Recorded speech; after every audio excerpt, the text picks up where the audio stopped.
que no son demasiado útiles.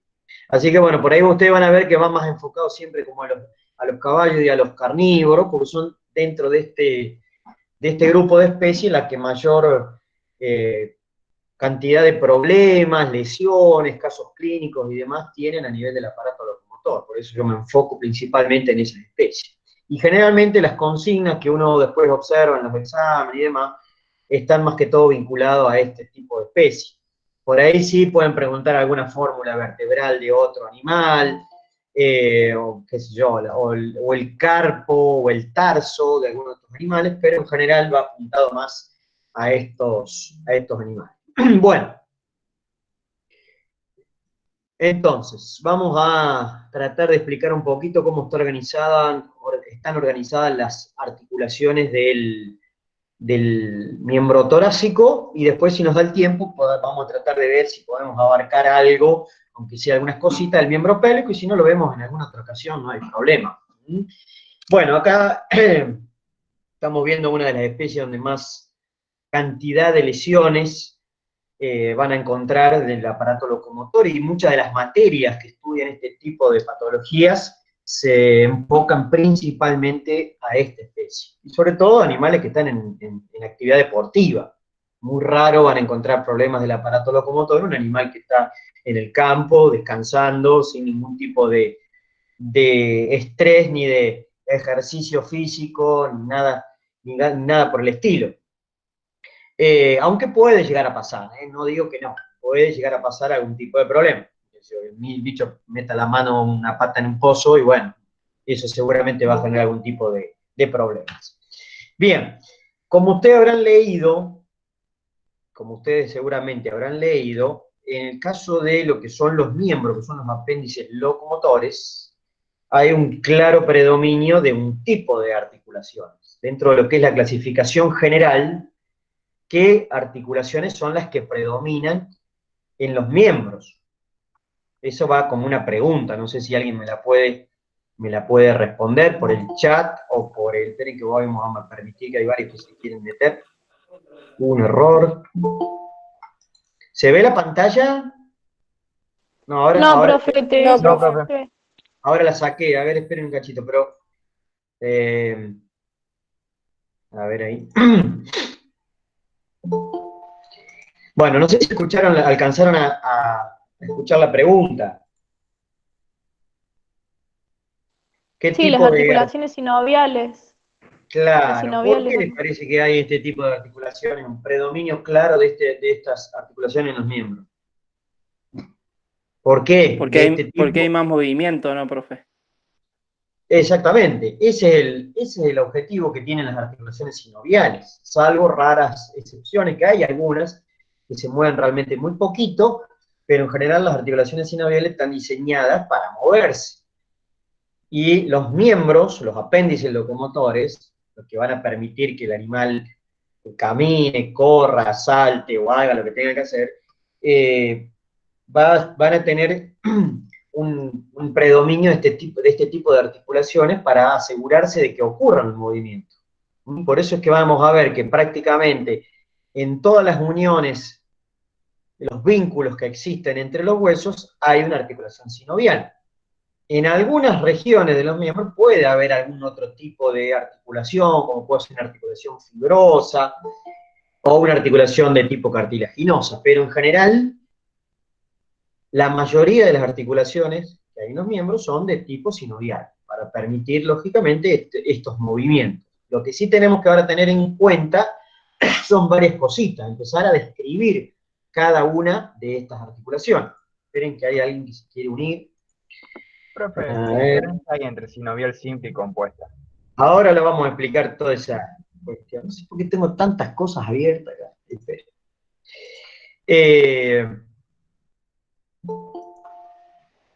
La diferencia entre una articulación sinovial simple y una compuesta es la cantidad de huesos que participan.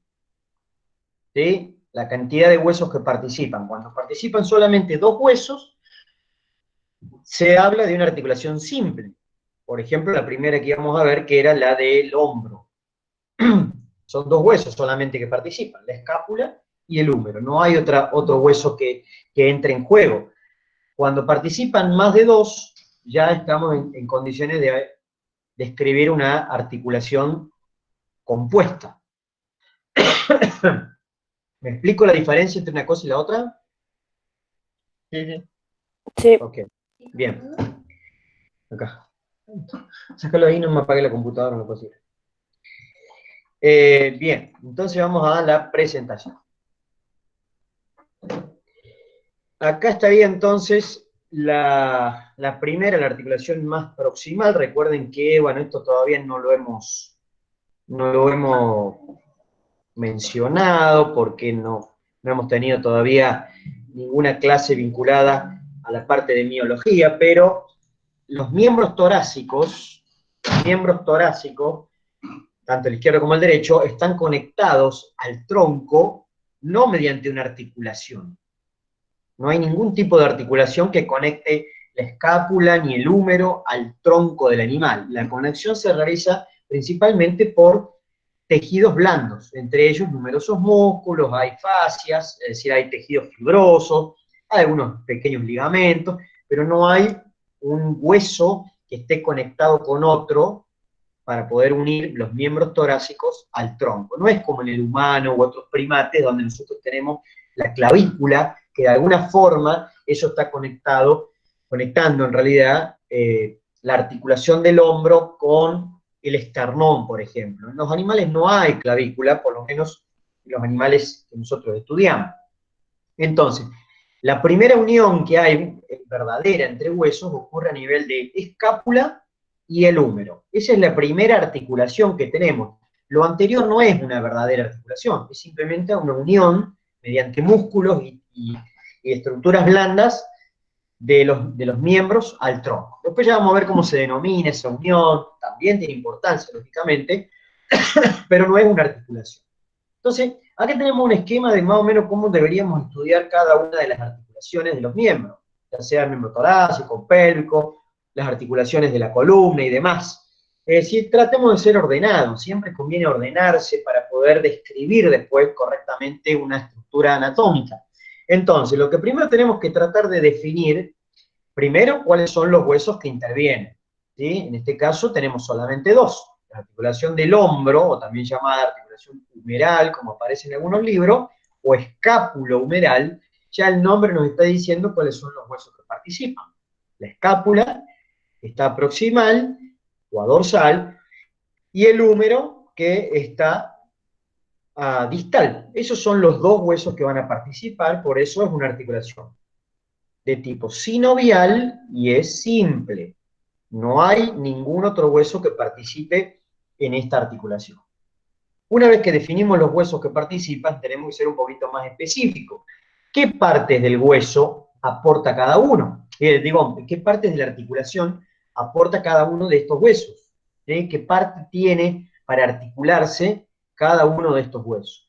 Entonces, en el caso de la escápula, vamos a retomar un detalle, por eso es que nosotros empezamos a estudiar los detalles de los huesos, las primeras clases de anatomía, la dedicamos a estudiar cada uno de los relieves que tienen los huesos, los relieves más importantes. ¿Para qué me servían esos relieves? Bueno, por ejemplo, en este caso, para poder armar una articulación. Entonces tengo que conocer cómo se llama esta estructura que tiene acá, este detalle que tiene la escápula en la parte ventral, se llama cavidad glenoidea.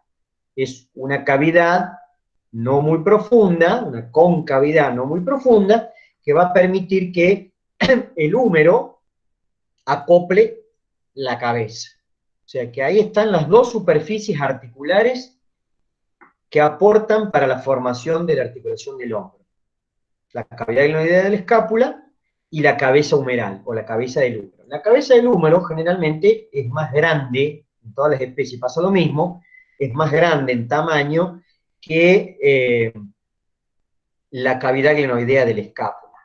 ¿Sí? El animal, este esquema, esta foto que tenemos acá, donde se ven solamente los huesos, no hay ninguna otra cosa más que hueso, la cabeza del animal estaría dirigida hacia la izquierda de la pantalla.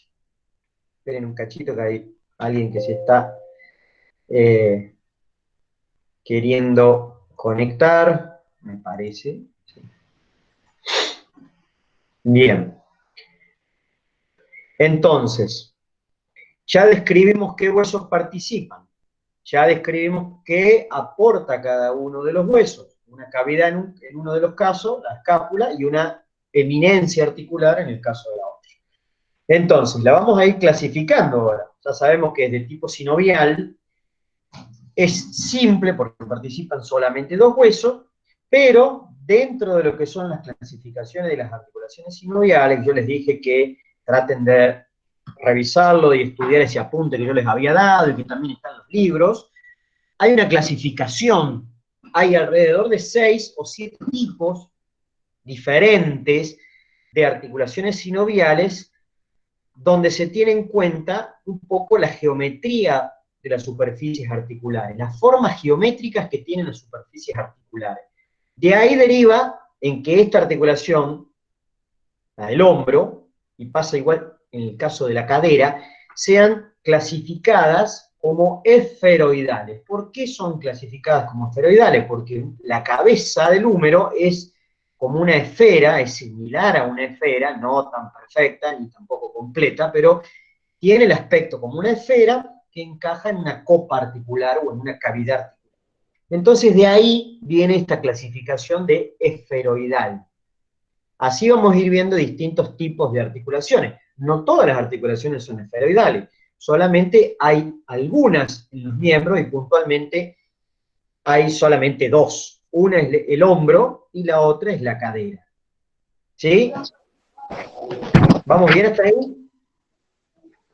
Sí, sí, profe. Perfecto. Profe, le hago una consulta, Sí. que seguramente lo vemos más adelante, porque en los libros aparecen como 9 articulaciones de este tipo, así esferoidal, trocoide y todo eso, y después Sí. en el PowerPoint salen 7, como que están dentro Sí, de por eso la... les digo, depende del autor, hay algunas que son como subclases de otras. ¿Me explico? Es como que una categoría puede formar parte de otra clase, por así llamarlo. Por eso digo, generalmente las más numerosas, las que más aparecen en distintas partes del aparato locomotor, son generalmente alrededor de 6 o 7 tipos distintos. Puede aparecer alguna más cuando hay alguna subclasificación, cuando se hace como una parte más de alguna de estas clases, pero no se enrosquen demasiado con esas cuestiones. Yo con que por lo menos sepan esas 7 categorías, 6 o 7 categorías, y que tengan claro algún ejemplo de cada una de ellas, eso es suficiente. ¿Sí? Por eso es que pueden aparecer en algún librito, en algún libro, puede aparecer alguna categoría más. Bueno, de acuerdo entonces, esta es una clasificación geométrica o clasificación morfológica. De ahí aparecen esos 6, 7, o en algunos casos pueden aparecer algunas clases más, pero es una clasificación morfológica o clasificación geométrica. Entonces, de acuerdo a este tipo de clase de clasificación, uno ya puede empezar a suponer los distintos tipos de movimientos que puede hacer cada una de las articulaciones. Si yo me pongo a observar un poco las formas que tienen estas superficies articulares, y si tuviésemos la posibilidad de tener los dos huesos y contactarlos entre sí, ustedes se darían cuenta que esta articulación puede realizar realmente numerosos movimientos. Flexión quiere decir que este ángulo articular se va a cerrar, se va a achicar este ángulo articular. Cuando se amplía el ángulo articular, vamos a tener una extensión del hombro, es decir, se agranda este ángulo, que estoy dibujando acá por detrás de la escápula y el húmero. La abducción y la aducción son movimientos contrarios, igual que la flexión y la extensión. Siempre generalmente van de a dos estos movimientos, flexión y extensión, aducción y aducción. Ahora vamos a explicar un poquito qué significa eso. Rotación externa, rotación interna, siempre son movimientos que van como de a pares y uno es contrario al otro. Entonces, esta articulación, por el diseño que tiene, por la forma geométrica que tiene, le permite realizar prácticamente casi todos los movimientos. Digo casi porque en los animales, a diferencia nuestra, humano, muchos de estos movimientos están un poco restringidos principalmente por la gran masa muscular que pasa sobre la articulación. Hay muchos músculos que están pasando por distintos lugares de la articulación, entonces eso limita bastante muchos de estos movimientos. Los dos movimientos que ustedes tienen que tener claro que ocurren prácticamente en todas las articulaciones sinoviales que vamos a estar viendo, no solamente del miembro torácico y también el pélvico, son los dos primeros. La flexión y la extensión son movimientos fundamentales para la locomoción. Si no hay ese tipo de movimiento, flexiones articulares y extensiones articulares, prácticamente el individuo estaría fijo, estático en algún lugar y no se podría mover. Por eso es que van a ver que todas las articulaciones sinoviales, a lo largo del miembro torácico y pélvico, van a realizar estos dos movimientos primarios, la flexión y el movimiento opuesto, que es la extensión. Es decir, en la flexión se reduce el ángulo articular, se reduce el ángulo entre un hueso y el otro, y en el otro caso, en la extensión, se amplía o se magnifica ese ángulo y se tratan como de alinear los huesos, ¿sí? Se tratan como de formar un solo eje. Si lo tenemos que trasladar, por ejemplo, en este caso, pues yo tengo imágenes, para que se den una idea, en el caso de la extensión, la escápula y el húmero estarían más o menos alineados formando como un solo eje. El húmero se mueve hacia el craneal y prácticamente quedan alineados un hueso con el otro. Eso sería la extensión. Y la flexión es al revés, se angulan mucho más y se reduce este ángulo articular. ¿Sí? Espérenme un cachito.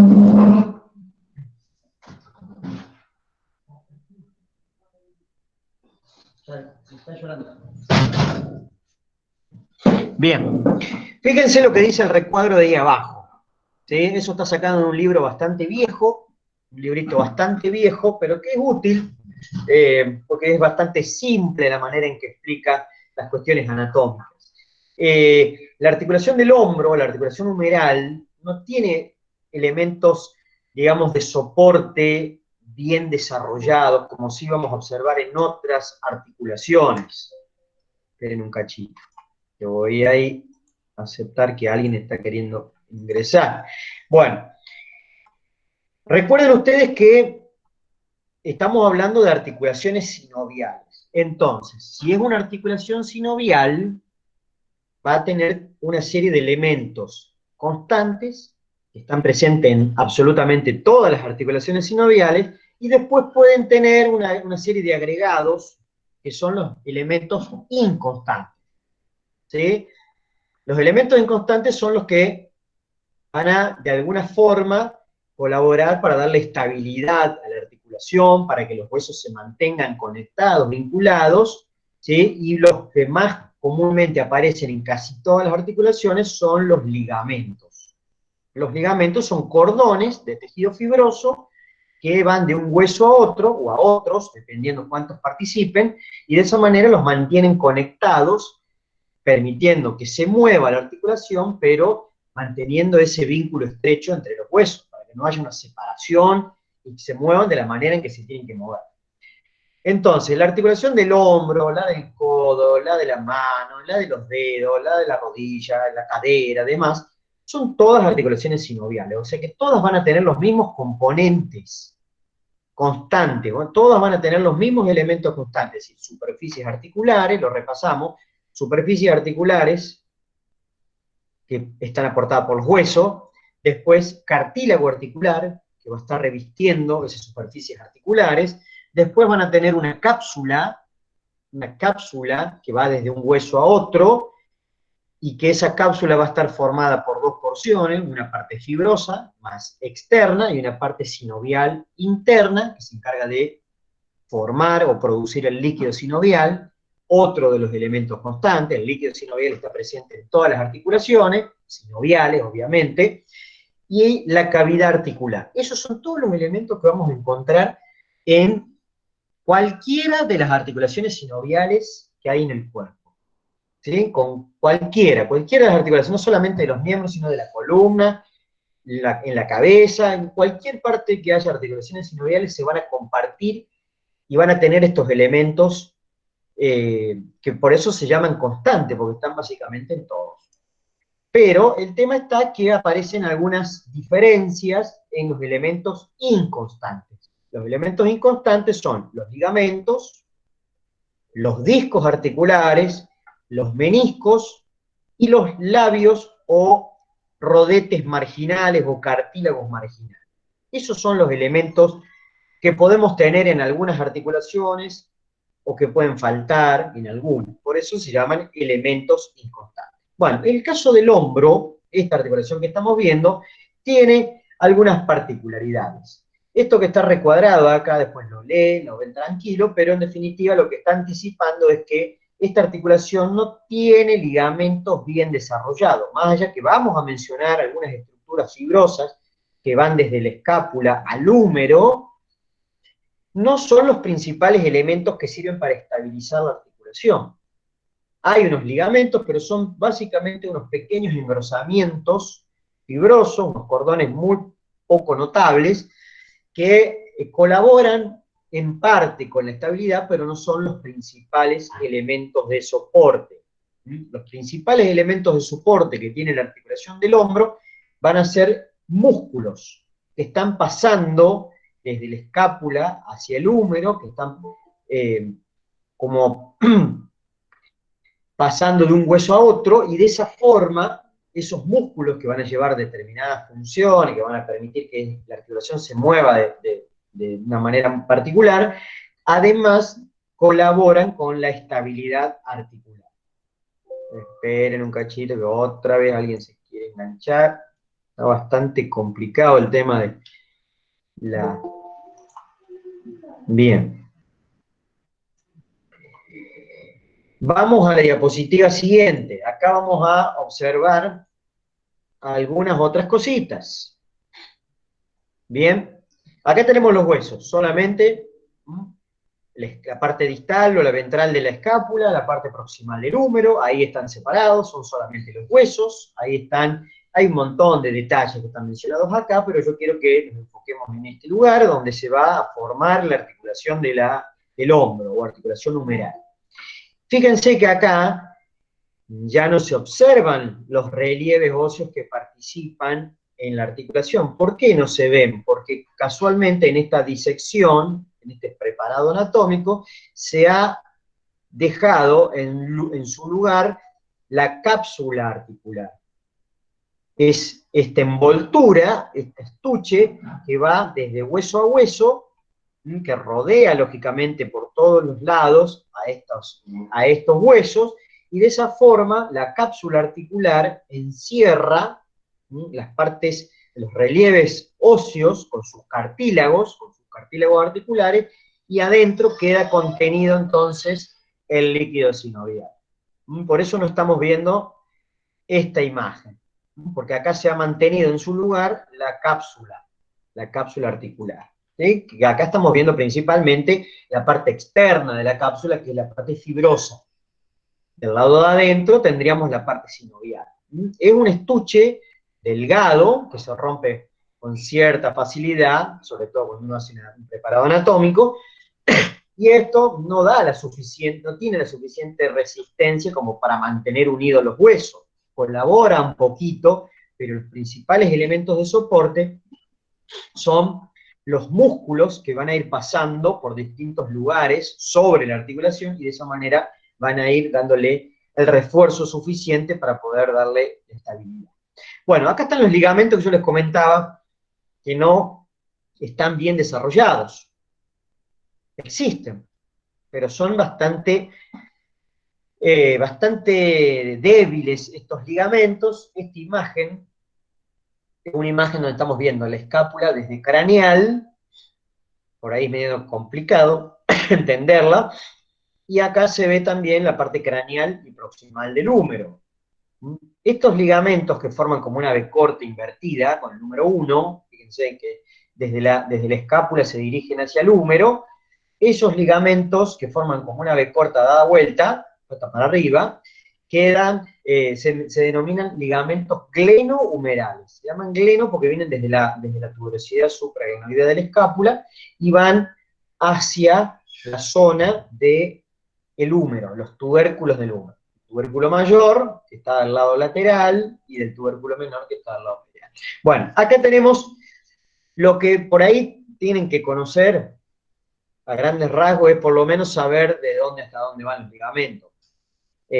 Tal vez no tanto detalle, desde qué lugar puntualmente, si es de la tuberosidad supraglenoidea, la apófisis coracoide, lo que sea, sino que por lo menos saber que van del escápula al húmero, del húmero al radio, del húmero al cúbito, y así por lo menos tener una noción de cómo se van acomodando esos ligamentos, si van por lateral, si van por medial, por palmar, por craneal, por lo que sea. Tal vez no tanto detalle de saber cada uno de las partecitas de los huesos. Pero bueno, no viene de más conocer un poquito estos detalles. Y acá estamos en esta imagen donde tenemos la parte ventral de la escápula y la parte proximal del húmero, una vista lateral. Está marcado, se ve poco realmente, lo que dice ahí. Vamos a borrarlo. Ahí dice flexión,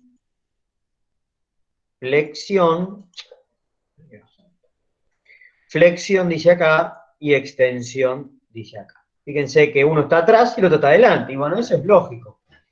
Así está el hueso, la escápula, así está el húmero. Por eso es que nosotros remarcamos y tenemos que conocer cuál es la dirección que tienen los huesos en el esqueleto, la dirección relativa, esa dirección que tiene naturalmente cada uno de los huesos en el esqueleto, porque si no se hace difícil saber para qué lado después se flexiona, para qué lado se extiende, si no tenemos claro cómo están angulados, cómo está la dirección de cada uno de los huesos. Por eso es que uno remarca esa cuestión de saber cómo se ubican los huesos en el animal, en el esqueleto. Eso es lo que se denomina dirección relativa. Entonces, la cabeza, en este caso del caballo, estaría, bueno, para este lado, acá, en este lugar, y la cola estaría allá atrás. Entonces, la escápula está ubicada, está dirigida en este sentido, y el húmero está inclinado así. Entonces, entre ambos se genera la articulación del hombro y una angulación acá, un ángulo articular.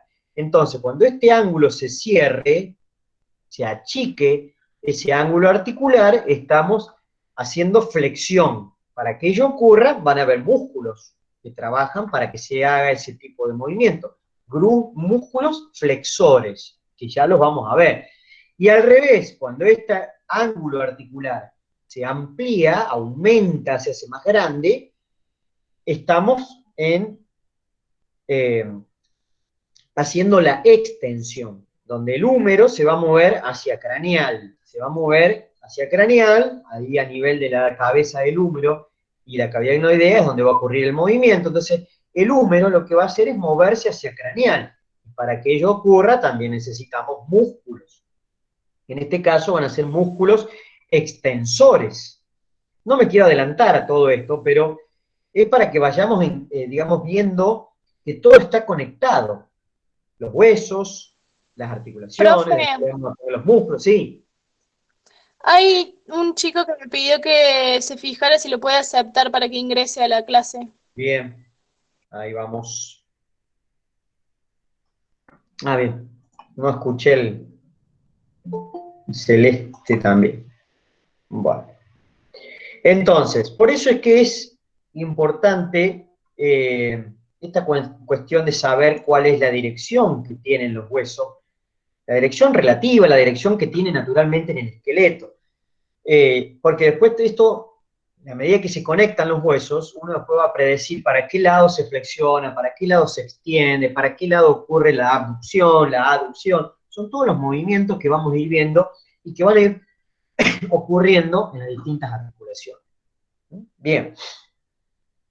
Acá los vemos, los ligamentos glenohumerales. Esto es nuevamente una articulación del hombro de un caballo, donde está el tubérculo supraglenoideo de la escápula, el supraglenoideo, y desde la base del tubérculo, o de la partecita también de la apófisis coracoide, bueno, de la escápula, por lo menos tengan una idea que van por craneal, estos ligamentos, por lo menos en el caballo van por craneal.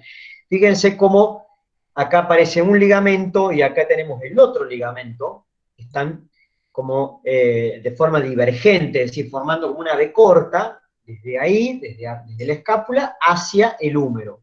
Una parte se va a anclar al tubérculo menor y otra parte se va a anclar al tubérculo mayor.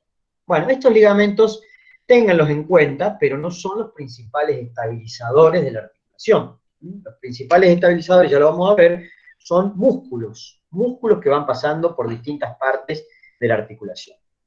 Bueno, no quiero volverlos locos con toda esta cuestión de lo que voy a mencionar ahora, pero para que se den una idea, hay numerosos músculos, que después ya los vamos a ver en su momento, que se encargan de no solamente movilizar la articulación, de mover la articulación, porque van desde un hueso a otro, desde la escápula al húmero, sino que también se encargan de sostenerla, de darle un soporte. Por eso se dice que son los principales estabilizadores. Y hay numerosos músculos que hacen esa función.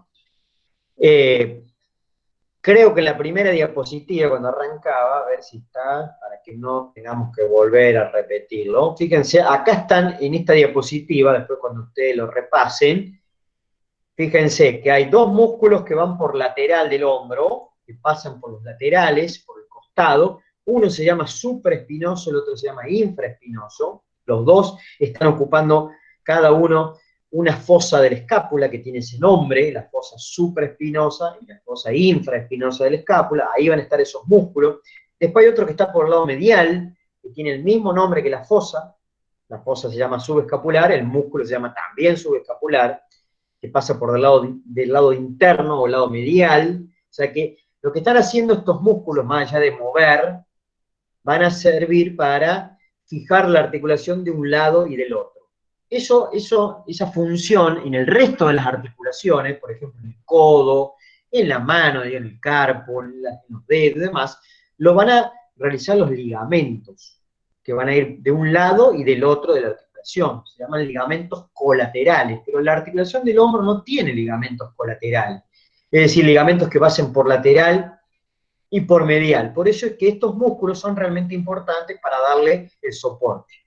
Pasan por lateral, el supra el infraespinoso, por medial pasa también otro músculo que es el subescapular, otro que viene por craneal de la articulación, que es un músculo muy conocido, que lo voy a hacer una línea por donde pasa, que se llama bíceps, el bíceps braquial, después lo voy a marcar en las otras diapositivas. El bíceps braquial es un músculo también muy importante. Otro que está por detrás, que es el tríceps, que también le da estabilidad, pero por la parte caudal del hombro. Es decir, todos estos músculos lo que hacen es rodear la articulación.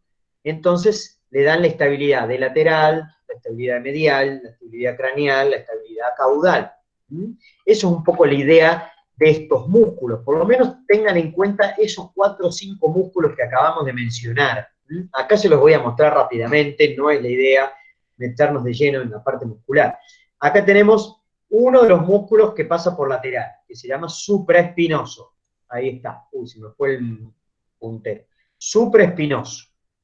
Abajo está el infraespinoso, que es este músculo que aparece acá, con su tendón, que está tapado por otro que está por encima, que es el deltoides. El deltoides no estabiliza demasiado la articulación porque está más abajo. Se fija en el húmero, pero más abajo. Vamos a borrar un poquito para que no se haga lío. Si tuviésemos que dibujar acá en esta diapositiva la dirección de la escápula, fíjense que acá la espina está bien marcada, la espina de la escápula, ahí se pierde porque está tapada por los músculos, y el húmero tiene una inclinación opuesta. Así va el húmero y así va la escápula. Entonces, después vamos a poder entender por qué algunos de estos músculos son flexores, por qué otros son extensores, bueno, porque tienen que ver de la forma en que se van a fijar y por qué lado de la articulación van a estar pasando. Por eso es que después van a actuar de distinta manera los grupos musculares. Entonces, acá tenemos el supraespinoso, por detrás, ocupando la fosa infraespinosa de la escápula, va a estar el músculo intraespinoso. Entonces, estos dos van a fijar la articulación, le van a dar como un soporte desde el lateral. Ahora nos vamos a la imagen medial, donde voy a marcar el subescapular.